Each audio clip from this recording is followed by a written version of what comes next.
Sejam muito bem-vindos e muito bem-vindas. O meu nome é Eliezer Brasil. E eu sou Isadora Pavoni. E esse é o primeiro episódio da primeira temporada do podcast Papo de Empreendedor. É o seu ponto de encontro com histórias e insights empreendedores.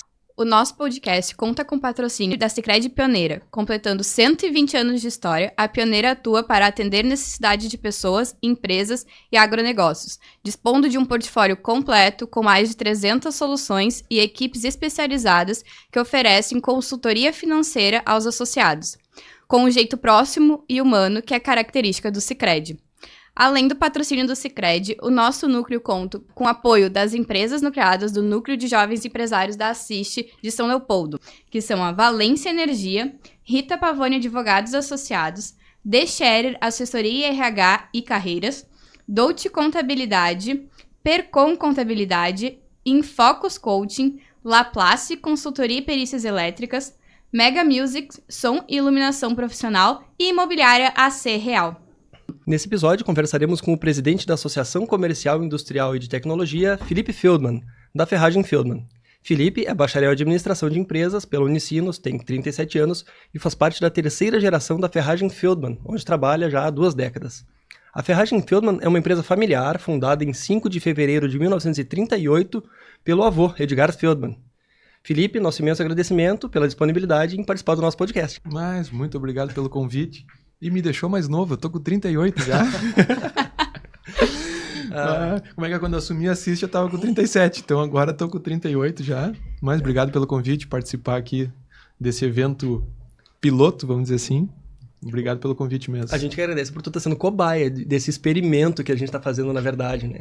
Então, o núcleo já vinha com essa ideia há muito tempo e uma curiosidade só, né, para quem não sabe disso, engraçado, o Felipe já estava sendo cotado para ser o primeiro entrevistado da primeira temporada de um podcast antes de ter assumido a presidência da Assiste, Felipe. Então, uma coisa boa, surpresa, então, aqui agora. Deu certo, então, foi incubado e nasceu a criança. Deu super certo. Eu não sabia quem era a pessoa por trás da Ferragem Feldman, já conhecia a empresa, o empreendimento, e eu sempre tive aquele questionamento. Cara, um dia eu queria conhecer quem é a pessoa que está por trás disso tudo, quem é que toca um empreendimento há tanto tempo, né, que tem solidez como a Ferragem Feldman tem, e eu não sabia nem quem era a tua pessoa. Depois, quando eu me aproximei da Assiste, virei coordenador de núcleo, fiquei sabendo que tu havias assumido a presidência da associação, eu disse, agora ele está mais do que convocado para isso, agora a gente tem prerrogativa para te convidar e para te aceitar também. Ainda mais que a Ferragem Feldman, a gente sabe, em São Leopoldo, é muito conhecida, eu acho que não tem uma pessoa que não sabe a esquina da Ferragem, então a gente queria contar essas histórias de empreendedorismo em São Leopoldo, pra gente também falar o que tem em São Leopoldo, daqui a pouco as pessoas também conhecer mais a nossa cidade, também o trabalho da associação, né? Então a gente achou muito importante trazer histórias de sucesso. Né? Então, esse foi a nossa ideia inicial de podcast. O principal mote do podcast é esse, né? Sempre houve muito histórias empreendedoras de sucesso, mas de gente de fora, de gente muito distante da tua realidade. E a gente sabe que tem histórias muito legais que às vezes tu pode trombar numa esquina da cidade e que tu às vezes não conhece a pessoa, ou tu não sabe quem é que tá por trás daquele empreendimento. Como eu, alguns meses atrás, não sabia quem era o nome, quem era o CPF por trás daquele CNPJ. E a ideia do podcast é isso, é a gente poder conversar com essas pessoas, ouvir essas histórias para que nos inspirem, né? Nós somos parte de um núcleo de jovens empreendedores, então poder beber na fonte do conhecimento de quem já está há muito mais tempo fazendo algo que a gente está tendo a ousadia de começar agora, para a gente é crucial. É legal poder tentar aprender um pouquinho com os erros e acertos dos outros, né? E a gente queria ver um pouquinho de ti, Felipe. Quem é o Felipe? Quem é o Felipe por trás da Ferragem Feldman? Como é que começou essa veia empreendedora em ti, né? Porque a Ferragem já vem de 2 gerações anteriores. Como é que foi para ti assumir a Ferragem? Isso, como vocês falaram ali, eu sou a terceira geração, né? Então, vamos dizer assim, tá no sangue. Uhum. Então, a minha avó residia em cima da loja, então eu me criei brincando nos corredores da loja, literalmente. Então, e aí eu e meu irmão, a gente tem uma diferença pequena, a gente ficava às vezes de tarde lá e ficava brincando nos corredores da loja. E pegava mercadoria, conhecia, então me criei lá dentro, como meu pai também se criou, né? Então, é aquela coisa de gostar. Então, desde pequenininho a gente está envolvido nisso. Uma coisa que eu gosto de mexer nas coisas, né? Então, vamos montar, vamos desmontar, o pequenininho fazia. Então, tá ligado justamente com o ramo que a gente atua, né? Que é ferragem, ferramentas. Tu tem que ter essa noção, às vezes até para explicar para o teu cliente. É uma coisa que eu gosto, né?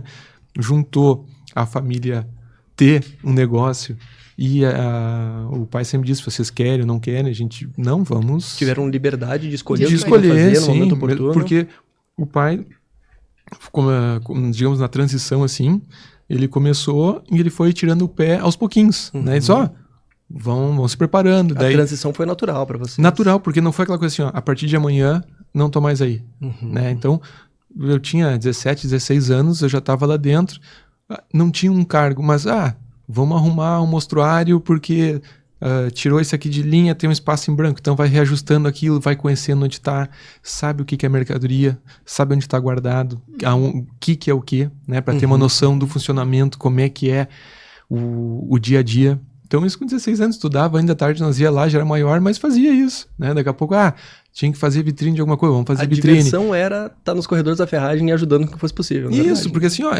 é da família, né? Então tinha que fazer para ajudar, por gostar mesmo. Então, começou a estudar, daí comecei a ter engenharia elétrica. Eu até te dizer, não comecei na administração, comecei na engenharia elétrica por causa de gostar de mexer nas coisas, fazia os testes vocacionais, dá para engenharia. Disse, tá, vamos tentar então engenharia, fiz vestibular, passei lá no Unicinos, deu 3 semestres, eu acho isso, não é isso aqui. Empreendedora.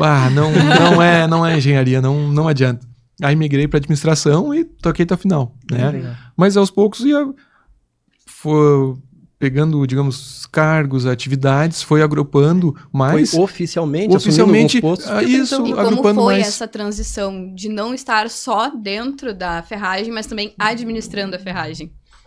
Assim, então, que nem assim, foi aos pouquinhos, né? O pai coordenando e ia com funções não de gerência, mas... E daí vai conhecendo mercadoria e com categoria isso tu acaba... de base, né? Isso vai preparando o cara para jogar no time principal em algum momento. Isso acaba gerando respeito, porque tu conhece o produto, tu conhece o funcionamento, né? Diferente do chegar, tu cair de paraquedas numa empresa, agora adiante vai ser assim. Não, mas não é a cultura da empresa. Não adianta tu querer mudar uma coisa de uma hora para outra, não vai dar certo. Às vezes a gente chegava lá, novo, faculdade, aquela coisa, vamos mudar isso. Não, vamos devagar. Tem o cliente antigo que está acostumado nesse processo, faz uma transição lenta dessa alteração, porque daqui a pouco o pessoal chega, perde a característica. Né? Às vezes é uma coisa simples, vai mudar um tipo de mostruário, um tipo de linha de produto, mas tão acostumado com aquele tipo. Compram porque tu tem, já está tempo trabalhando, é o senhorzinho que vai, o prestador de serviço, aí tu trocou, não tem mais. Mudou de lugar, tipo de atendimento, às vezes forma de pagamento, como é que era feito, tudo, então... Faz gradual. Toda faz evolução uma coisa foi gradativa. Isso aí. Vamos modernizar, mudar algum processo. Não, mas vamos então, aos pouquinhos, o pessoal se acostumando. Sempre tem um senhorzinho que chegava daqui a pouco. Muita tradição, mas era assim há tanto tempo, mudou. Vamos mudar a posição do caixa para uma logística melhor. Daí o pessoal, mas eu compro tanto tempo aqui. Foi para esse canto, ficou melhor. Mas não eu estava acostumado aqui, aonde está agora? Então, assim, às vezes é detalhes. Passa desapercebido muito bem. Que bom que trocaram. Mas então, como tem muita gente habituada, né? Que nem vocês falaram, quem não conhece. Então, foi uma mudança gradual. Acho que isso é importante. Uma curiosidade que eu tinha era saber como é que tinha sido a vida pregressa. Eu sempre brinco isso, né? A vida pregressa do empreendedor. A tua família é uma família tradicional de São Leopoldo, de imigrantes alemães que desembarcaram ali e sempre residiram em São Leopoldo mesmo. Sim. Tua infância foi naquela região, Rua Grande... O pai nasceu em São Leopoldo, o pai se criou na Independência, ele brinca que jogava bolinha de gude na Sarjeta da Independência, só que isso em 1960, 70, por ali, que era muito mais tranquilo. As portas da Independência ficavam abertas, então eram residências e comércio no centro. Né? Pode ver que tu tá saindo esse projeto agora da PL Cultural, a maioria eram residenciais, e depois as famílias ou se mudaram pelo barulho, ou os pais, nos casos, vieram a falecer, os filhos não quiseram morar no centro, não tem garagem, nada, e acabou virando ponto comercial. Então, mas a maioria eram moradias no centro da Independência. Eu acredito que uma evolução natural da cidade, porque nasceu por ali, o berço da cidade foi aquele, as pessoas residiam ali. Daí foram se estabelecendo comércios, a cidade foi se expandindo, né, transbordando as fronteiras dela e acabou se tornando o principal centro comercial da cidade, aquela região. Sim. Né? Eu que não sou capilé, eu brinco, né, eu estou capilé há 6 anos. Então eu, aos poucos, estou tentando entender um pouco da história de São Leopoldo, como é que foi. Eu me lembro que nas primeiras vezes, quando o pessoal chamava de Rua Grande, Rua Grande? O que é Rua Grande? Quem é a Rua Grande? Daí, não, a Rua Grande é Independência. Então os moradores mais antigos, ninguém chamava de Independência. É verdade. Todo mundo chamava de Rua Grande. Se tu for pegar pessoal mais antigo, tinha uma característica que era o passear na Independência. É verdade. Que todo mundo fala, vamos botar aí 30, 40 anos atrás, o pessoal saía de casa de noite para passear de carro na Independência, as vitrines ficavam abertas, tinha uma profissão que não existe mais hoje, que era o fechador de vitrine. Tinha um senhorzinho lá com as chaves de todas as vitrines, ele passava por umas 10 da noite e vinha fechando as vitrines. Então era o horário que encerrava o barulho. O movimento se encerrava com o baixar das vitrines naquele momento. Isso aí. Tinha muitos bares, então também tinha aquele movimento ali, mas o pessoal passeava com família, a Unicinos acabava pelas 10, dava um movimento ali, então às 10 horas ele vinha e fechando as cortinas. A vida toda era Rua Grande. Eu sou de São Leopoldo, eu nasci em São Leopoldo. Então, realmente, é uma história, assim, a Rua Grande é uma história. Não é um marco da cidade. Então, assim, realmente... o pessoal de fora não conhece, mas a gente sabe a história ali de São Leopoldo, né? Não dá pra contar a história de São Leopoldo sem contar boa parte da história passando pela Rua Grande. Né? Sim, os eventos principais, o que era desfile, tudo que acontecia, os teatros, cinemas, tudo era na Independência. Né? Então, o comércio se concentrava ali. E as famílias também, muitas moravam por ali, então ali era o centro comercial. Os bancos só tinham no centro. E eu imagino não tinha banco de bairro. Quanto o empreendimento de vocês contribuiu para o crescimento da cidade como um todo. Porque imagina, uma ferragem, eu sempre brinco quando eu falo sobre a ferragem, é que eu posso ir lá desde a taxinha e se eu quiser césio enriquecido, né, urânio enriquecido com um reator nuclear, é bem provável que ele tenha. Escondido em uma prateleira ele vai ter. Ou vão ter um fornecedor que tem. Ou vai achar alguém que tem. O mix de produtos de vocês é absurdamente grande. Então, qualquer coisa que tu precisa, preciso de uma coisa para minha casa, para minha loja, para meu empreendimento, para crescer. Então, vocês serviram de fornecedor principal para uma cidade que estava em franco crescimento, numa zona muito propícia, que era o centro da cidade. Isso que tu não conheceu, porque assim, vamos botar ferragem, tá? Mas vamos considerar que é uma loja por setor, tá? Nós trabalhávamos na época, não tinha loja especializada em material escolar. Então, quando chegava a época do material escolar, se montava todo um setor com material escolar. Se tirava um setor bazar, algum outro ali, deslocava para um outro local e se montava uma loja de material escolar. Chegava a Páscoa, tinha-se chocolate. Chegava Natal, decoração de Natal, né? Então, Dia das Crianças, a loja foi, se eu não me engano, 1 ou 2 vezes o maior revendedor de brinquedos Estrela. Quem é antigo conhece. Os gurizada nova nem conhece a Estrela, não sei se existe ainda. Eu tive uma toquinha da Estrela quando era criança, né? Isso aí. A loja foi o maior revendedor da Estrela do Rio Grande do Sul, como loja individual. Então, assim, se tinha muito brinquedo. Chegava épocas comemorativas, se mudava. Mantinha o principal, que era a ferragem, que é naquela estrutura que tá ali, mas o bazar na frente de entrada, os setores iam mudando. A sazonalidade alterava isso aí. Porque não tinha, na época, lojas específicas. Sim. Né? Então, tu ia no mercado, não tinha brinquedo, não tinha nada. O mercado era comida. Sim. Depois que os mercados começaram a abrir um leque para atender todo mundo, tá lá dentro, atende. E na loja não tinha. Então era isso aí. Conforme a sazonalidade, tinha os eventos para aquele período, né? Então, se tirava a loja do térreo, que não era o principal, e se colocava no segundo andar, para os fundos, e ficava na frente. Então, brinquedos, chocolate, sessão de Natal. E acho que isso é muito do empreendedorismo. Tu vê as oportunidades onde tem, né? Então, daqui a pouco, se mantivesse sem fazer esse setor, talvez a própria ferragem não viesse a crescer tanto e ter tanto conhecimento quanto tem hoje, né? Então, acho que vocês realmente aproveitaram as oportunidades de empreendedorismo e cresceram muito. Eu ainda peguei quando criança, tinha ainda o escolar e de brinquedos.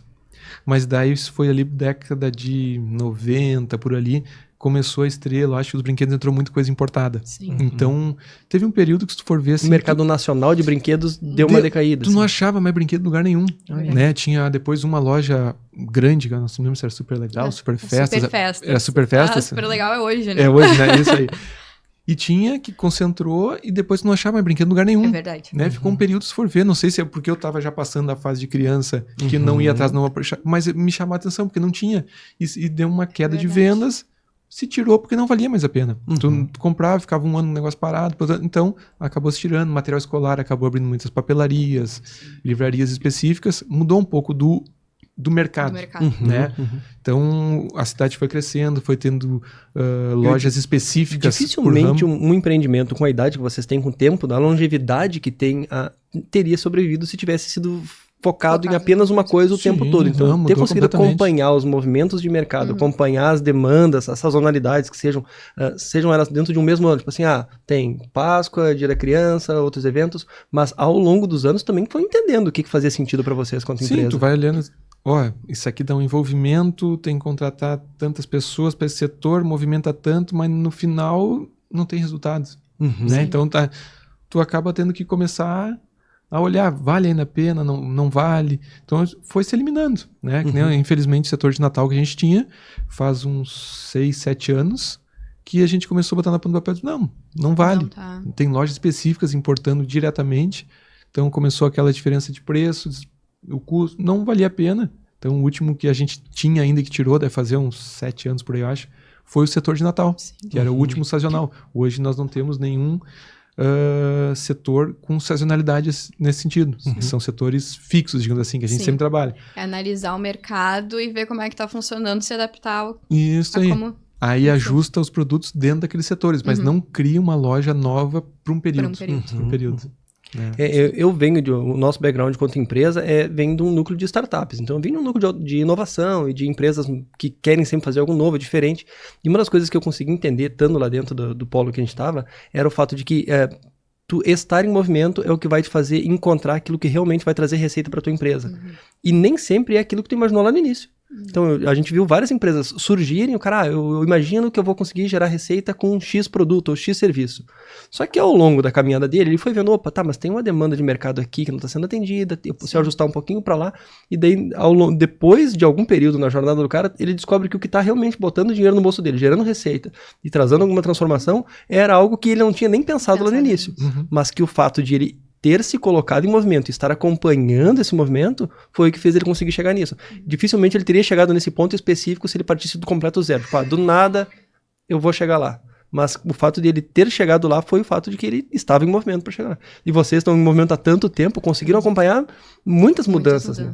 Sim, vai se adaptando, porque não adianta tu ter um sonho e achar que aquilo ali vai te dar resultados. Sim. Pode ser o teu sonho. Né? Que nem a gente brinca às vezes quando tem que comprar alguma coisa que é muito de gosto, vamos botar assim uma luminária, alguma coisa. Não adianta o comprador botar o gosto dele naquela peça, não é ele que vai comprar, ele tem que comprar conforme o público, o que tá vendendo. Tu tem que ter um target ali, dizer, vou botar uma luminária de, sei lá, 5 mil, não é meu target, tem lojas específicas que atendem um público que vai atrás disso, não adianta, eu tenho que botar um outro tipo de luminária que é o consumidor final.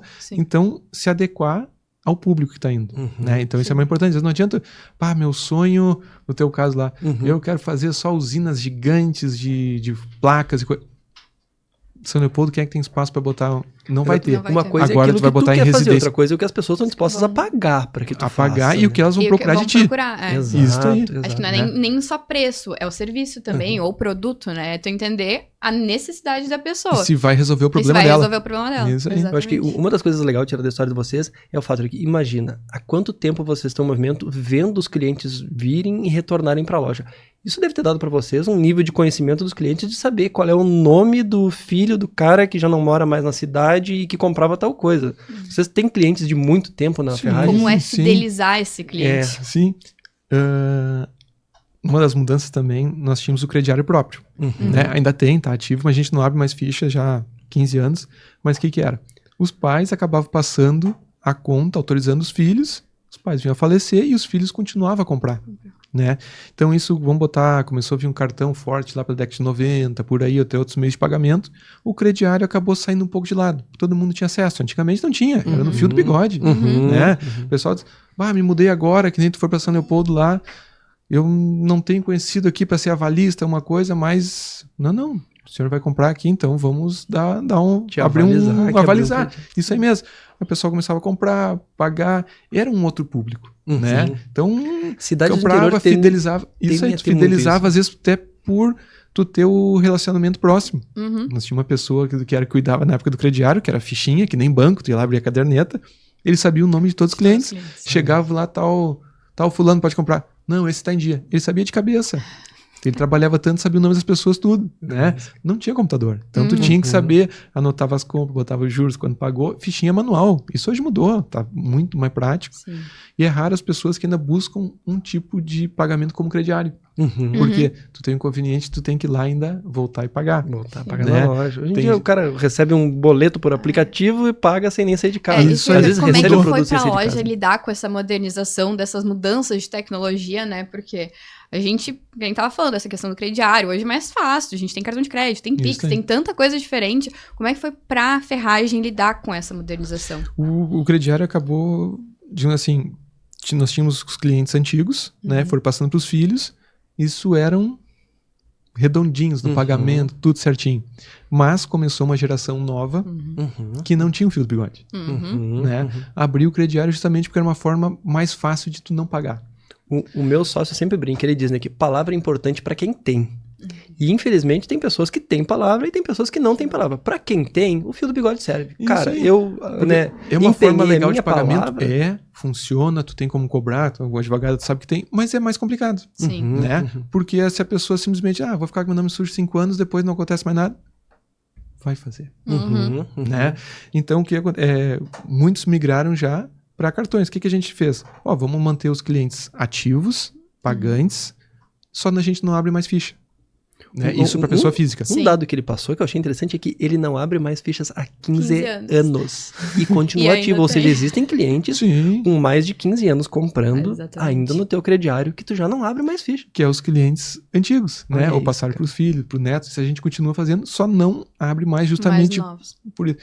Então, tu fazer uma análise de crédito da ficha nova, no final, Casas Bahia saiu do Rio Grande do Sul a primeira vez, justamente pela inadimplência que teve. Olha isso. Ela saiu abrindo ficha para todo mundo, ninguém pagou. Ninguém pagou. Aí, o que adianta tu vender e não receber? Não é uma venda. Tu tá doando, tendo prejuízo.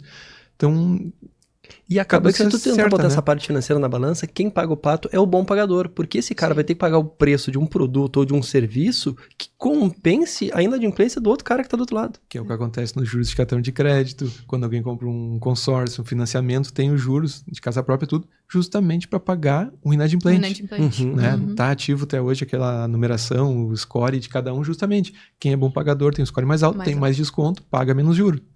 Meritocracia, inclusive na parte de crédito, eu acredito. Tá certo, né? O inadimplência de cartão de crédito é absurda. Uhum. Tá certo, os juros é alto também, mas não justifica. Dado, O pessoal muitas vezes vão lá, passa no cartão e não paga. 5 anos depois vão lá, abre de novo.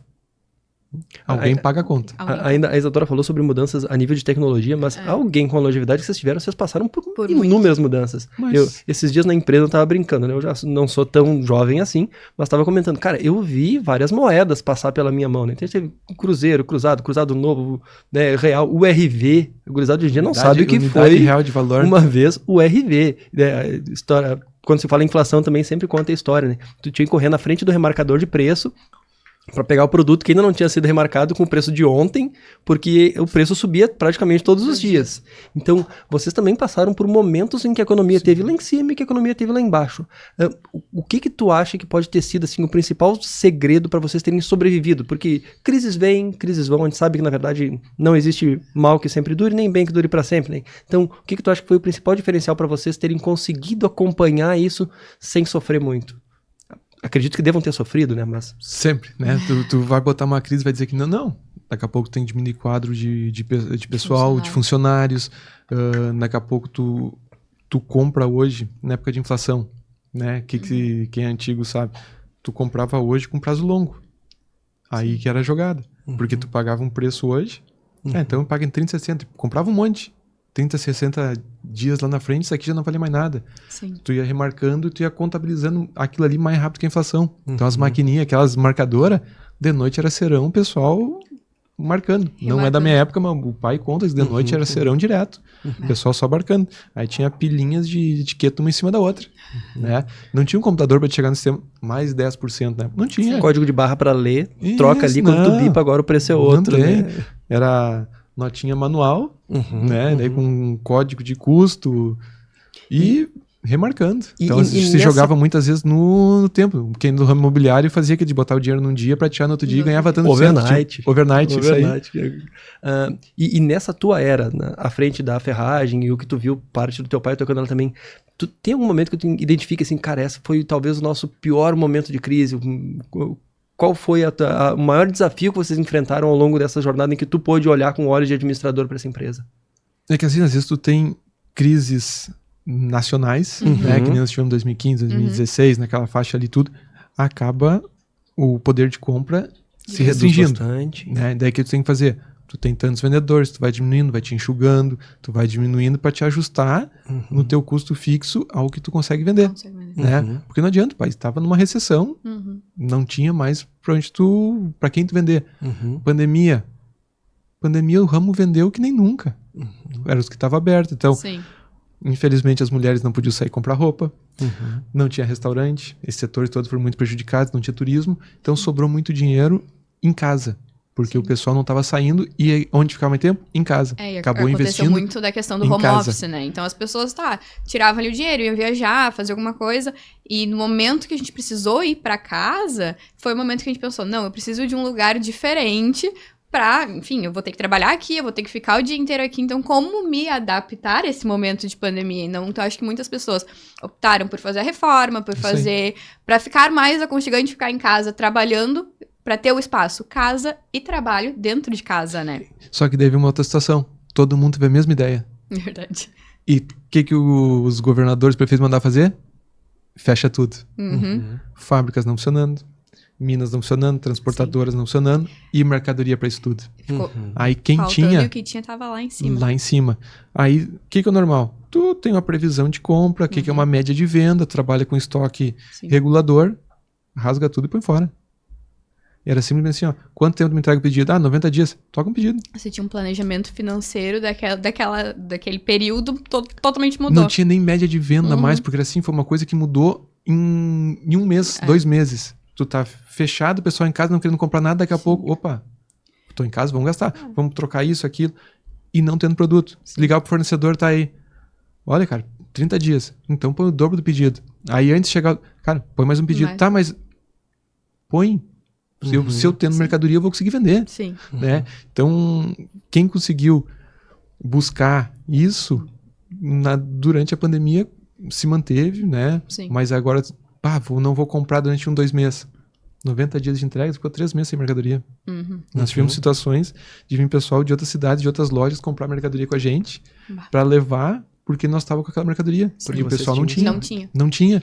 Mas isso é ter a visão de pensar já no futuro do que queria precisar e ter sido fornecedor para outras próprias empresas que trabalham com o mesmo ramo, Só que foi uma coisa assim, gente, ninguém nunca tinha passado por uma situação dessas. Aí tu senta e diz, tá, e agora o que a gente vai fazer? Vamos arriscar? Ou não. Né? Quando deu em março por aí, vamos fechar tudo. O que eu tinha de pedido grande na rua, vou fechar 2-3 meses e agora. Liguei, cara, cancela. Ninguém sabia. Amanhã vai estar fechado. Aí tá, e agora o que vamos fazer? Aí o pessoal na rua, liga o telefone tocando. Não, manda de novo. Né? Só que a primeira coisa, o pessoal nos ligando também, cara, tô com pedido aqui, suspende. Tem 2 boletos para você para frente. Pode tocar daqui 90 dias para frente que eu vou estar fechado, não tenho. Não tem. Né? Então assim, a gente tem clientes de hotéis, restaurantes e coisa. Cara, eu tô fechado, não tenho renda. Me dá mais prazos. Cara, vamos tentar, né? Teve um movimento de alguns clientes que perderam realmente poder de compra, perderam renda e tiveram que segurar. Fecharam as portas sem chance. Se aquela pessoa não tinha, de onde ia tirar? Não tinha nem onde buscar. Ou se tinha, se pagasse todas as contas, daqui a pouco não ia ter nem um fôlego para passar aquilo. Ninguém sabia quanto tempo ia durar. Exato. Né? Eu acho que aquele período, março de 2020, quando decretou-se pandemia e as pessoas se fecharam em casa, o grande quê de tudo era um enorme ponto de interrogação na cabeça das pessoas. Eu não sei o que tá vindo, exato, e não sei quando vir, quanto tempo vai durar esse negócio. Não sei se vocês passaram por isso, mas quando começou a pandemia eu pensei, 15 dias vai ficar fechado e logo a gente tá de volta. Mas era o papinho que faziam, né? Se tu for ver isso... como é que é? Fica em casa, vamos preparar tudo, é pra gente se organizar, não sei onde. Não se organizaram nada, né? E aquilo lá foi a onda tá vindo. Como é que é? A segunda onda, a primeira onda. E aquele negócio não chegava nunca lá e não terminava nunca, né? Então o pessoal teve um tempo ali pra se adaptar, achando que ia acabar. Quando perceberam que não ia, Agora tem que bom, ver o que nós vai estamos fazer. assim, ó, microfone, câmera, pra trabalhar home, não tinha pra vender. Não tava vindo nada de fora, o pessoal parou de Sim. importar. Mesa de escritório, cadeira de escritório. Eu acho que quem vendeu Não mesa e tinha. cadeira de escritório na pandemia, meu Deus, botou a produção 300%. Não tinha colchão, não tinha sofá, o preço do sofá dobrou. É verdade. Tu não tinha espuma, que era importado, que era o PU, e tu precisava fazer a espuma. Só que E- todo e- mundo procurando. Então Exato. foi uma coisa assim, ó. Tem? É tanto? É tanto. E esse foi um movimento que até estava comentando na empresa esses dias sobre isso, né? Que a gente vive uma rotina tão corrida hoje em dia que tu praticamente mora no teu trabalho Sim. e visita a tua Tua casa casa. quando dá tempo. Exatamente. E daí na pandemia as pessoas foram obrigadas a ter que ir pra dentro das suas casas, ficarem trancadas dentro de casa, que era um ambiente que tu só ia praticamente pra dormir e daí tu começa a ficar 2 horas olhando pra parede e pensa, cara, Sim. podia pintar essa parede. Tu olha uma prateleira e diz, bah, podia botar uma outra ali. Coisas que tu precisou naquele momento pra infraestrutura, de home office e tudo mais, né? Mas o fato das pessoas terem que ficar mais tempo nas suas casas e terem tempo de observar com calma, cara, eu fui um que eu acho que cansei de ir pra ferragem, pra esses lugares, comprar coisas pra minha casa. Desde um parafuso, botar numa parede, num móvel, alguma coisa, ou uma lata de tinta pra pintar alguma coisa. Então, isso fez com que as pessoas consumissem mais desse E tu tinha mais tempo livre, porque assim, ó, vamos pegar. Tu trabalha em São Leopoldo Tu não precisa e mais mora em sair. outro lugar. Tu perde 40 minutos É. tranquilamente no trânsito indo pra um lugar pro outro. Tu já tá trabalhando na tua casa, tu ganha 40 minutos. Tu tem mais tempo sobrando. Sobrando pode dizer, tu vai achar uma Sim. atividade. Mas o que tu não tinha esse tempo livre, tu começou a mexer na tua casa. É. Quando não, te mudou pra uma casa espaço maior, porque tu não aguentava ficar mais na casa pequena. Tu com, vamos botar ali, 2 crianças, esposa e tu querendo trabalhar. Quantas peças tu tinha separadas pra um trabalhar e o outro não interferia as crianças do lado? Ninguém tinha espaço de home office, né? Tu tinha o office, mas tu tinha o home, mas não tinha o home office. office. Isso aí. Verdade, verdade. É verdade. E foi o que aconteceu com muita gente. Uma vez nós estávamos na reunião acho que foi com uma promotora, né? Acho que foi com uma promotora, sentar todo mundo assim, comportado, era uma promotora, né? Daqui a pouco vem uma criança gritando pra um lado pro outro. Sim. Ela, pessoal, me desculpe, tô em casa. Não... É. Ela não tinha nem ela, tinha um A espaço gente- pra fazer, né? Ela brincou e disse, não tem problema. A gente Era uma viu coisa muito tranquila. isso como um advogado, né? Que as audiências passaram a ser online, tudo passou a ser muito online, os julgamentos, enfim. Então era sempre alguma criança passando, alguma coisa acontecendo, cachorro, gato, né? Isso, a vida, Então, a vida como ela é. Quer dizer, a coleção de vídeos na internet de crianças e animais passando na frente de todo mundo é infinita, né? Mas não adianta, tu não tinha 2 ambientes, então tu foi te ajustando. Porque o pessoal do ramo imobiliário vendeu tudo que tinha. A troca de um imóvel pelo outro foi muito grande nesse período. verdade. O pessoal se mudou pra praia, qualidade de vida.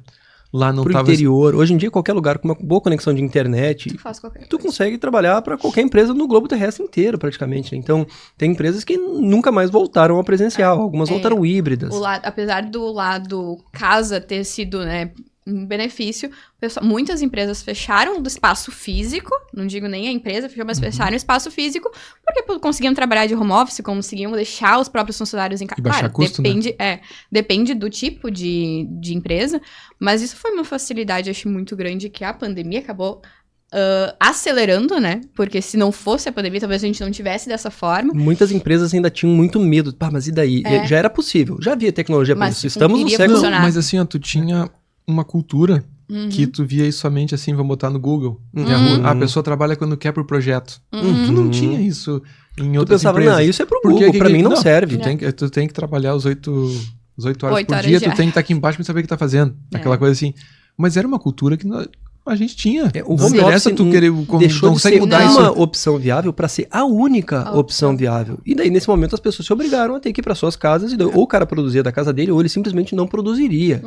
Mas eu tive, falando com várias empresas, o pessoal falando assim, ó, o rendimento aumentou muito. Muito. Por que acontece isso? Tu tá na empresa, tu tá sentado com outros colegas, tu tá conversando, tu tem um banheiro, tu tem um cafezinho, tem mais não sei o quê. Aí tu sai, para na mesa dela. Aí depois vai adiante, vai na tua, aí vai no banheiro e volta. E não fez o trabalho durante 15, 20 minutos. Sim. Em casa não, tu tá teoricamente sozinho, Mas né? isso é até uma Mas coisa que a gente rende tinha muito mais. levantado, né? A gente começou a trabalhar muito mais. Então Muito passou no mais. momento que a gente não consegue mais se desligar praticamente do trabalho, né? E a gente viu aumentar a ansiedade, depressão. Então tem, né, também esse lado. E já pra aproveitar o gatilho e perguntar como é que foi lidar com isso, Felipe? Como é que foi lidar com a saúde física e mental nesse período e também, né, nos períodos... Como empreendedora, a gente também lida com muita coisa. Então, como é que é esse... Você tem alguma rotina diferente para trabalhar com saúde mental, física? Física eu queria ter tempo para fazer um monte de coisa de esporte. Academia não gosto, não adianta. Né? Tô com 2 filhos, então tem um de 5 e um de 2. Aí Que não... já é um esporte, né? Porque... Mas, não, tá bom, só levantar e baixar um com 20 e outro com 2. Pra que pagar? Tem filho, pega no colo e sai carregando, não tem problema. Né? Mas o que é bom? Tem que tentar se desligar quando pode. É quase impossível isso. Chego em casa, desligo a chave. Impossível, não tem como. Né? Então, pega no período de pandemia, chegava em casa, o pessoal tudo ligando, porque me fecharam, o que vocês vão fazer? Liga para um, liga para outro, descobre. Ficava às vezes até meia-noite no telefone, depois do horário de expediente, ainda com outros assuntos. Não desliga. Não tem como. Tá, período de eleição, agora vamos ver o que vai dar. Tu não consegue desligar. Sim. Né? Tu tem que saber o que vai estar acontecendo ali pra frente. Eu sempre digo que é uma balança, né? Vai ter momentos em que eu vou desequilibrar para um lado e vai ter momentos que eu vou ter que desequilibrar para o outro também. Então, em algum outro momento eu vou poder me ausentar da minha empresa quando eu conseguir delegar alguma coisa para estar um pouco mais perto da minha família. Mas em alguns momentos a família também vai sofrer esse pênalti, né? Eu acho que tu conseguir manter esse equilíbrio, não ser sempre pro mesmo lado, esse desbalancear, é o que faz com que a gente consiga manter essa rotina de empreender. E é como conseguir manter isso. Como equilibrar. Fim de semana. Eu tenho o sábado, a gente trabalha, então tem o domingo. Então vamos tentar sair, fazer uma coisa. Mas às vezes dá vontade de cara ficar em casa jogado, morto, sem fazer nada. Fica abraçado com os pequenos, fica brincando. Também é bom, né? Tu dá uma não precisa sair às vezes para desligar, mas sai um pouco daquela rotina que é problema, trabalho, é isso aí, né? Então tem que tentar mudar. Uma das coisas que a gente sempre comenta. Fazer um esporte diferente, fazer uma coisa nova. Tem muita coisa pra fazer hoje. Ler um livro diferente, que não tá daqui a pouco sem ser de trabalho, assistir uma televisão, uma série, uma coisa. Mais inventar um esporte é alguma coisa diferente. É sair pra fora mesmo. É que eu acho que o esporte, eu sou muito a favor, né? Mas eu acho que o esporte é o momento que tu consegue desligar aquela chave da cabeça de não pensar, tipo, eu tenho isso pra fazer. É uma fuga mais fácil, mais rápida, enfim, corpo parece que consegue ler, tipo, não, é tua hora de lazer, tu para, não precisa fazer outra coisa. Porque normalmente tá esporte coletivo, vamos dizer assim, vai inventar uma coisa. Então tem mais pra falar do mesmo assunto que é aquele. Tu acaba saindo da tua rotina. Né? Tu muda um pouco a turma, aí tu muda o dia a dia. Não adianta se tu ficar trabalhando, fazendo esporte com alguém na empresa, vai entrar no assunto do trabalho. Né? Tu mudou a turma, outros. Daqui a pouco ele vai falar do teu problema, mas o teu problema é interessante porque pode me dar uma solução pra frente. Isso aí. Hoje eu tava, antes de vir pra cá, me ligou a veia empreendedora não para de trabalhar, né? Mesmo fazendo esporte. Me ligou um cliente, aí ele trabalhava numa empresa grande, foi vendida, então ele acabou técnico, engenheiro, e ele era... Quando tinha problema, às vezes me ligava. Cara, preciso de tal material pra isso, vê se tu consegue, me ajuda, tô precisando. Aí ele disse, cara, eu saí e tô te ligando pra resolver. Agora não é problema da empresa, é os meus. Eu disse, cara, é bom, porque... tu tá me falando problema, né? Isso aqui daqui a pouco pode chegar aqui alguém com o mesmo e diz, mas ele fez isso e deu certo. Sim. Então, às vezes, é interessante tu escutar. Não é problema pessoal, nada, não nessa área profissional. Diz, tô minha empresa aqui, tô precisando desse material, é concorrente teu, por isso não vou falar o nome ali. da área de energia solar. Cara, esse material aqui, não sei o que, é melhor, cabe mais os disjuntores dentro. Mas essa marca é diferente, pode ser a solução pro próximo. Né? Mas isso é uma coisa que a gente fala muito no núcleo, né? Nosso núcleo é multissetorial, então são empresas totalmente diferentes. Eu acho que, tirando a parte de contabilidade, que tem 2, a gente não tem nenhuma semelhante. São empresas com áreas totalmente diferentes. Mas como a gente para e conversa, a gente vê que as dores são as mesmas, o que a gente precisa lidar é igual, apesar do serviço ser diferente, e como a gente consegue tirar um pouquinho de cada empresa e botar na nossa, né? Aprender com os outros. Então, isso a gente conversa muito, acho que nas nossas reuniões de núcleo, o quanto isso é importante, essa troca que a gente tem com outras pessoas. Não só dentro do nosso nicho, mas com nichos diferentes, pra gente conseguir entender e daqui a pouco adaptar de alguma forma para o nosso negócio. Porque assim, tem coisas muito análogas em empreender, né? Eu digo, contratar pessoas é contratar pessoas. Se elas vão ser para tocar uma obra de energia solar, se vão ser para atender numa Ferrari, se vão ser para trabalhar no escritório de advocacia, ainda assim é gestão de pessoas. Com perfis diferentes, mas gestão de pessoas. Eu participo também de um movimento dentro do Sebrae, quando a gente fala no meu nicho, né? Energia solar, onde só tem empresas do meu setor. A gente se enxerga muito cooperativamente. A gente quer muito trocar figurinha, entender o que funcionou, o que não funcionou. Porque é um mercado muito grande e mesmo que eu quisesse, eu não ia conseguir atender todo mundo. Sim. Então isso é um ponto de vista legal. legal. E uma das coisas que eu consegui pegar nas últimas reuniões foi de que pessoas que estavam tendo sucesso empreendendo no meu nicho em específico já tinham uma vida pregressa empreendendo em outras áreas. E aí era o pulo do gato, era o cara que ele já tinha contratado pessoas para uma outra coisa, mas já tinha contratado. Ele já tinha lidado com fornecedores de um outro nicho, mas já tinha lidado. Então, ter tido essa vida pregressa empreendendo numa outra área, às vezes te dá bagagem para que numa nova área tu já tenha alguma experiência prévia. E às vezes assim, ó, até para te não ser enrolado. Que é o principal, às vezes, daqui a pouco, é o detalhezinho na advocacia, tem As letrinhas miúdas, isso aí que ninguém ninguém dá bola. Mas daqui a pouco, importante. mas lê sempre ali que tem uns pega-ratão, né? Pode ser na Aprender com outra, tu vai os fazer outros. uma compra com o fornecedor, isso aqui é preço final, mas vem de fora, tem que pagar imposto, tem que pagar mais frete. Mas daí chega o dobro do preço. Mas eu disse pra ti que era preço final. Mas os impostos é contigo. Então, tu passou o preço baseado no que ele te falou, tu tem prejuízo, né? Então, é detalhes, mas tu já trabalhou nessa área ou tem outra empresa, tu vai saber, não, mas vem de fora, eu tenho que botar mais tanto de imposto, vou ter isso. Uma Esse expressão preço que eu final, cresci ouvindo minha mãe falar é a dor ensina a gemer, né? Então, quem já passou por essa dor em algum momento sabe mais ou menos como é que eu lido, como é que eu trato ela. O meu sócio sempre brinca, né? Que ele quer botar na parede lá e só aceitamos erros inéditos, né? Então, tu errou uma vez? Ok, vira aprendizado. A segunda vez é burrice. Então, tu ter passado por algum momento onde talvez... eu também falo sobre isso. Em alguns projetos, às vezes, não dá toda a margem de contribuição que tu gostaria que ele tivesse dado, ou tu tem um pequeno prejuízo. Eu reúno a equipe e digo, considerem isso como um investimento em aprendizado. Eu não tive um prejuízo na obra. Imagine que se eu tivesse pagado por um MBA, um curso, uma especialização, eu teria desembolsado alguma coisa de grana para poder ter um aprendizado. Essa obra, ou esse serviço que talvez não tenha dado errado, não tenha dado certo, serviu para que nós aprendêssemos algo. Entendam isso como um custo em conhecimento que foi investido. O que a gente tem que fazer agora mas é o conhecimento prático. Exato, é aplicar isso para que não volte a acontecer. Isso aí. Uma das principais dificuldades de quem empreende, em quem tem uma empresa que acaba crescendo e tendo a longevidade que vocês tiveram, é gestão de pessoas, Felipe. Tempos atrás, numa conversa em off, tu comentou comigo que tu tem funcionários que têm mais tempo de casa que eu tenho de vida, eu acho. Sim. Então, como é pra vocês lidar com essas pessoas que... Como foi pra ti e pra eles também, que sofreram uma transição de gestão, o bastão saiu de uma mão e foi pra outra, e eles continuam ainda na empresa, e como é até hoje tu botar na balança e conviver? E tu tem funcionários mais jovens, tu tem gente de mais tempo, como é botar os millennials pra conviver com quem tem mais tempo de balcão de ferragem que eu tenho de vida? Assim, como foi uma transição muito tranquila, então a gente estava dentro da empresa e não pegou cargos conflitantes em nenhum momento, né? Ou agregava, ou quando aquela pessoa ia de férias, aprendia para ir naquela necessidade. Então, não é uma empresa gigante para te ter 3, 4 no mesmo setores que saiam de férias e outro continue, né? Então, o que aconteceu? Tu começava num setor, aprendia, ia para outro, digamos assim, era multidisciplinar. Vamos botar uma palavra mais certa. Então, saiu o pessoal de compras. Não, então ele vai ter as férias deles, tu assume aqui, então, nesse período. Aí tu ficava junto, aprendia, o financeiro vai sair, atende lá, faz a parte do financeiro. Então, assim, são pessoas que estavam muitos anos, começaram com o meu avô, né, passaram pro meu pai e estão com a gente ainda.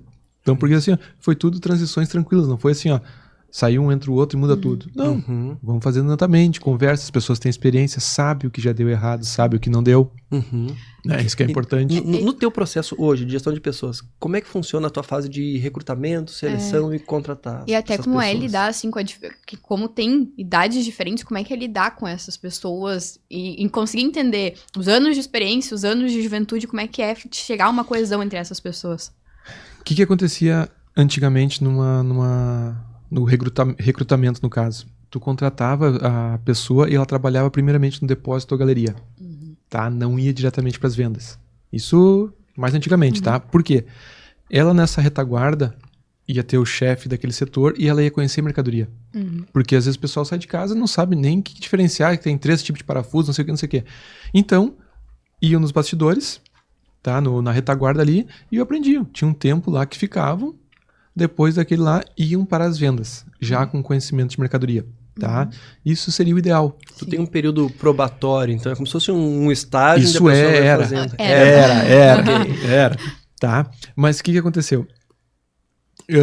Teve um período que não tinha mão de obra. Então, tu chegava o pessoal e disse, quero trabalhar com essa. Não, tu não tinha tempo para treinar essa pessoa e trazer para frente do balcão. Tinha que treinar ela no balcão direto. Botar de sombra de alguém no balcão, né? Tem vergonha? Sou envergonhado. Mas no primeiro dia, já conversando com um monte de gente, perde a vergonha. Então isso tu consegue tratar. Mas o conhecimento, ele é mais lento. Sim. Né? Então, hoje, do jeito que tá, gurizada nova, é muito imediatista. Não quer ficar, às vezes, numa outra função, aprendendo. Não aprende o processo, né? O processo. Porque, já querem ter 18 anos, casa, carro, não sei o quê, que a gente brinca sempre. Não tem uma evolução. Não. Né? Então, o que acontece? Hoje, vou contratar o balconista. É para aquela vaga, a pessoa vai já para aquela vaga, né? Chega e vai direcionada e vai de sombra, digamos, de alguém que está no balcão já e vai aprendendo. Né? Então, fica em treinamento, ou às vezes vem de outra área, de outra empresa, do ramo, e tu consegue colocá-la mais fácil já para aprender. Com alguma experiência já em vendas muito mais fácil, por exemplo. Muito mais fácil. Isso aí, conhece um pouco de mercadoria. Porque às vezes chega gente que não conhece nada. Né? Se falar de uma balinha para outra que não sei a diferença. Sim. Então vai ficar um tempo maior. Os teus funcionários hoje, os que têm mais tempo de casa, estão em que função? Hoje tem o Ayrton, que trabalha no atendimento, ali no Caça e Pesca. Tem o Heraldo, que é o financeiro. Né? Então o Moisés também é vendas. Então tem parte de retaguarda. Âncoras, praticamente em cada setor tu tem alguém que já está há bastante tempo fazendo aquilo. Pegar no que é o responsável por transferir esse conhecimento. Qual é o funcionário que está há mais tempo? O Heraldo. Quanto tempo? O Heraldo tá com 50 ou 55 anos de casa. Imagina. De empresa. De empresa. Se a minha empresa chegava em 55, eu já vou Já feliz. tá Agora tem um funcionário ele com entrou 55 anos. Ele entrou também novo, entrou com 18 anos. E isso né? também. O Ayrton também. Tem Olha isso, o cara. Moisés também, que entrou com acho que 17 ou 16 também, tá com 35. Isso a gente vê que as pessoas, os próprios funcionários, se identificam com a empresa, né? Porque a gente sabe que hoje não é tão comum um funcionário ficar tanto tempo na mesma... Acho que tô fugindo aqui do microfone. Não é comum ficar tanto tempo na mesma empresa, né? Então a gente vê muito mais fácil as pessoas trocando de emprego do que se mantendo no mesmo. Então, assim, eu acho que é algo pra gente também se inspirar, né? Pra ver... Mas eu acho que depende por ser uma empresa familiar e a gente ter um contato direto com essas pessoas, é um relacionamento diferente. Sim, Né? com certeza. Não é, digamos, vem de cima a ordem, não vendeu, manda embora. Sim. Não, se conversa, se explica, se entende. Tem um relacionamento mais humano. Mais próximo. Mais próximo. A tua Isso. rotatividade é baixa. Baixa. É baixa. Bem Eu baixa. acho que, por tudo que tu me falou, fica bem claro que o que vocês pregam praticamente é relacionamento. Tu te relaciona muito bem com os teus clientes. Até quando a gente fala em alguma mudança de nível de gestão, tu fazer isso devagarinho, para que dê tempo do teu cliente ir se adaptando, eu imagino que também gerem algum certo desconforto. Pô, tô acostumado a sempre vir aqui comprar com a Isadora. De repente, e a Isadora não tá mais, é outro cara que vai te atender. Poxa, a Isadora já sabia fideliza o cliente com o teu sabia o próprio que eu funcionário. gostava, do jeito que eu queria, como eu gostava de ser atendido. Então, a tua rotatividade é baixa muito em função do espírito. Eu acho que vocês conseguiram criar uma cultura. Tu acho que consegue entender que existe uma cultura da Feldman sendo criada, assim, que tem um... Eu acho que já dá pra criar um método Feldman. Não, a maior rotatividade que se tem é muito pelo mercado externo, digamos, que vai ter, tá? Porque o comércio tem uma faixa salarial que tu tem que trabalhar ali dentro e não tem muito de onde tirar. Gera custo, aumenta preço, não vende, não adianta. Tu tem que trabalhar... Existe uma equação. É uma equação, isso aí. Só que às vezes tu tem setores mais aquecidos e que pagam mais. Ou não trabalho sábado, uma coisa assim. Então essa rotatividade muitas vezes para outras áreas, né? Não eu não tanto quero, pro comércio. não quero cortar nosso assunto, mas a gente já tá se encaminhando aqui pro final e eu queria fazer uma pergunta pro Felipe. Deve. Queria saber qual conselho, Felipe, tu dá para esses jovens empreendedores aqui que estão começando na vida empreendedora, que também não vão terminar tão cedo, né? Que a gente vai continuar empreendendo por muito tempo. Mas qual conselho que tu daria para um jovem empresário que tá começando a empreender?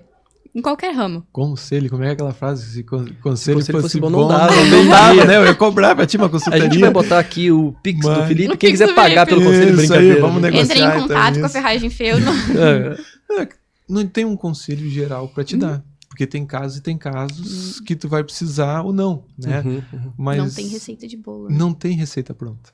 Não tem, daqui a pouco o negócio dele é totalmente diferente do teu. A captação de clientes tua é diferente da dele. Tu um escritório de direito, de advocacia, é diferente da dele. Ele pode trabalhar por demanda, o pessoal, quero baixar minha conta de luz e vão te procurar, me processaram, deu um problema. é diferente, né? O tipo de exposição. Então, não tem uma receita pronta, né? Mas tem coisas... Entenda seu negócio, entenda seu público. E isso seria um conselho assim, ó. Não adianta que nós começamos no começo ali. Eu querer vender um copo de R$1.000, sendo que o público que passa na frente do meu estabelecimento é um público de 50. Eu não tenho público para 1.000. Conhecimento de mercado eu acho que é crucial. Muito importante. Isso aí, às vezes, tem... Eu acompanhei já de loja que abre e fecha no centro, é impressionante. O pessoal abre e não faz uma leitura do público. Né? Ele abre uma loja, que eu vou vender tanto, bonito no papel, não sei que pesquisa fizeram, não entra ninguém na loja. Sim.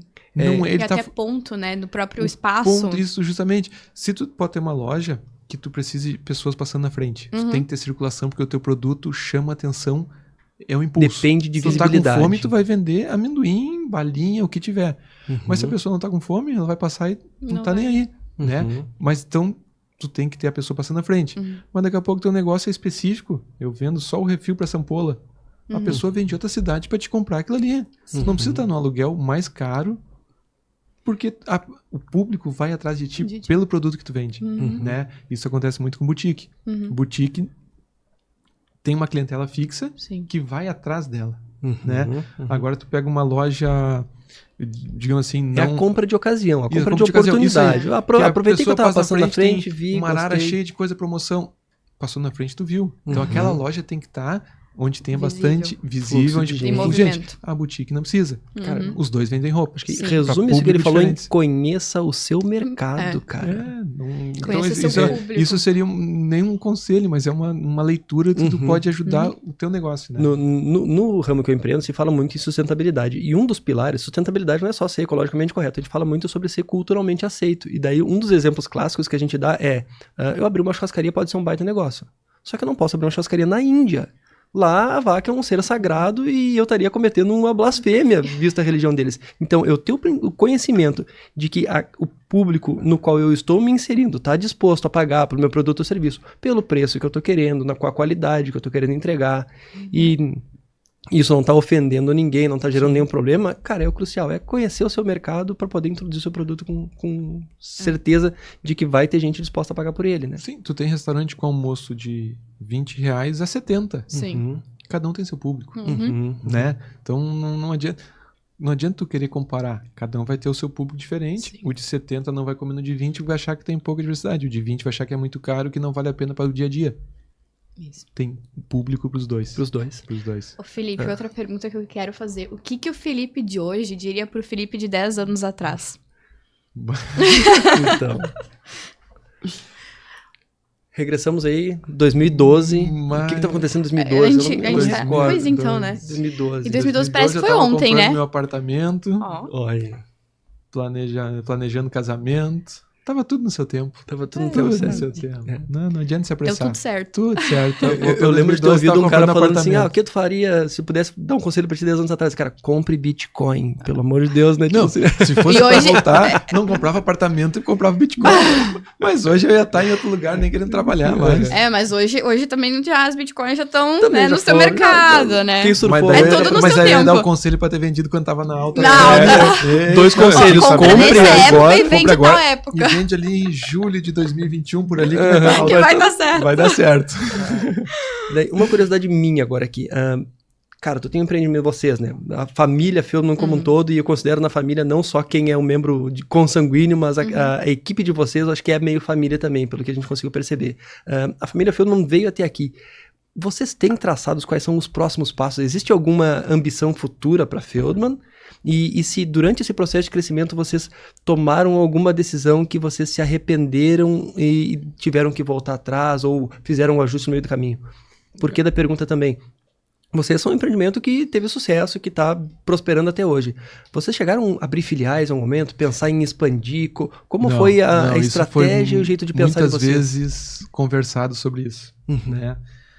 Mas vamos abrir em bairro, vamos abrir em outra cidade, não seria a mesma. Não perder aquela qualidade. Isso aí, porque a identidade. O que a gente sempre levou em conta assim, atendimento. Tá? Para te ter um atendimento bom, tu tem que ter as pessoas passando a cultura uma para outra de que seria o bom atendimento. Tá? Então, às vezes tu abre uma loja nova, contrata todo mundo novo, Não tem uma cultura. Uhum. Não dá explicação, não resolve o problema do cliente, só entrega mercadoria. Aí até tu conseguir uma cultura, aí tu pegar metade da tua equipe de uma loja e botar para outra, às vezes tu não consegue. Sim. Então a gente, não, vamos ficar numa só. Uhum. Não vamos, porque senão a gente vai perder o característico, né? Que o pessoal chega lá e diz, O que é o reconhecimento da Feldman hoje. isso aí. Chega lá, que bonitos esses painéis com as ferramentas tudo exposto. Como é que eu vou montar um ambiente igual? Em outro lugar. Não tem como, né? Hoje tu vai abrir um supermercado, é as gôndolas padronizadas, uma empresa faz, monta tudo certinho. É um padrão novo, mais moderno. Sim, muito mais moderno. É um outro layout. perde um pouco de identidade. E perde Isso aquele aí. contato, perde o... Isso aí. E nessa mesma pegada, assim, a gente falando sobre o negócio de vocês é muito focado em identidade. Vocês têm uma identidade própria, vocês conhecem as pessoas praticamente pelo nome. Já houve alguma iniciativa de pivotar um braço de vocês para o digital? Falando agora um pouco sobre essa geração mais nova, essa galera que compra pelo e-commerce, que não faz contato com o vendedor e recebe o produto em casa. É um público totalmente diferente e é um mercado diferente. Tá? Sim. Hoje tu vai pro e-commerce, é preço. Não preciso te explicar. Tu já pesquisou em tudo. Hoje o pessoal chega para comprar carro, o vendedor diz, tá, esse aqui te faz tal preço. Quem tá comprando sabe muito mais que o vendedor. Não dizendo que o vendedor não sabe, mas a pessoa pesquisou. Hoje tu tem acesso a tudo, tem 1.500 revistas digitais dando entrevista, test drive de carro, os caras desmontando o carro depois de 100 mil quilômetros para ver a pecinha que estragou, pro cara chegar na revenda e dizer que é o problema. Então o vendedor chega lá e diz, eu tenho esse ou essa cor aqui. Qual o senhor quer? Né? A pessoa vai... O conhecimento saiu da mão de quem era o único detentor disso e hoje está à disposição de todo mundo. Isso aí. Então assim, é diferente o público digital do público que vai na loja. O público que chega lá, ele vai me chegar com uma pecinha que diz, preciso resolver esse problema. O senhor só troca essa borrachinha do vedante chuveiro, tá resolvido. Mas aqui tu tem que botar mais essa peça com isso aqui, esse kitzinho vai resolver pro senhor. É muito mais a solução de problema do que a venda. Né? E isso então, é legal ouvir de vocês, porque imagina, tu tem uma loja que tem um mix de produtos, eu brinquei, né, quase que infinito, tem uma infinidade de coisas lá dentro, mas ainda assim tu conseguiu ser muito específico no atendimento a um nicho de cliente. Então, tu não tá querendo vender todo o teu estoque, que é muito amplo, tem várias coisas, para todo mundo. Cara, eu quero vender para aquele cara que vai até o balcão, que tem uma dúvida, que precisa de uma... É quase uma venda consultiva para aquele cara ali, de explicar como é que funciona, para que serve. Tu pode adaptar isso aqui para usar naquela situação ali. Mas pega assim, ó, no mesmo ramo nosso, quantas outras lojas tem e redes de fora que vieram para cá, né? Cada um com a sua cultura de atendimento, né? O que acontece? O pessoal chega na loja reclamando assim, mas eu vou lá, não me atendem, não me explico. Eu fico lá e tenho que pegar o produto, mas eu não sei se aquele produto me serve.